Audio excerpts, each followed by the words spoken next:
મિત્રો, તમે ભગવાન માતાજીના ઘણા બધા મંદિરો અને પરચાઓ સાંભળ્યા હશે અને જોયા પણ હશે, પણ આજે એક એવું મંદિર જોવા માટે લઈને તમને આવ્યો છું કે જેનું નામ જાણે લોકો રાત્રે ડરી જતા હોય છે.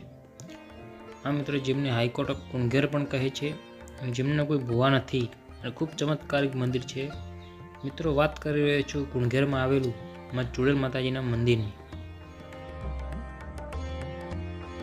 આ વિડીયોમાં મિત્રો હું તમને ચુડેલમાના દર્શન કરાવીશ.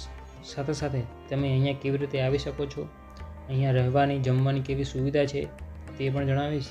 અને સાથે સાથે ભગવાન ભોળાનાથના 12 જ્યોતિર્લિંગના દર્શન કરાવીશ અને ભગવાન શિવનો મહિમા બતાવીશ. તો જોવા માટે બન્યા રહો આ વિડીયો.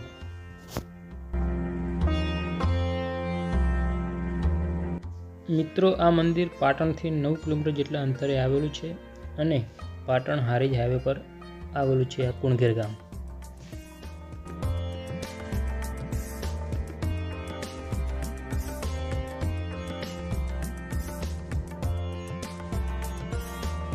મિત્રો, ચુડેલમા વિશે વાત કરું તો તેઓ વાઘેલા કુળની દીકરી હતા.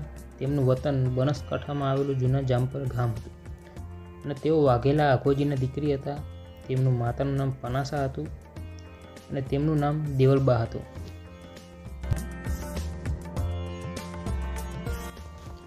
મિત્રો, અહીંયા ખાસ કરીને વાત કરો તો રવિવાર અને મંગળવારના દિવસે ખૂબ જ મોટી સંખ્યામાં ભક્તો માતાજીના દર્શનાર્થે અહીંયા આવે છે. મિત્રો, માતાજીના અહીંયા કોઈ ભુવા નથી અને માતાજી એક અખંડ જ્યોત સ્વરૂપે અહીંયા પૂજાય છે.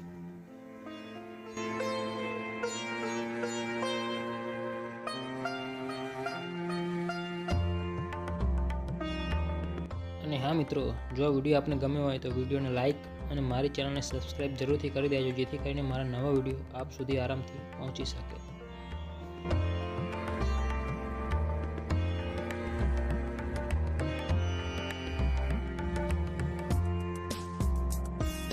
અહીંયા મિત્રો બપોર અને સાંજે જમવાની પણ સરસ સુવિધા છે અને તમે અહીંયા રોકાવા માગો છો તો ધર્મશાળા પણ અહીંયા આવેલી છે.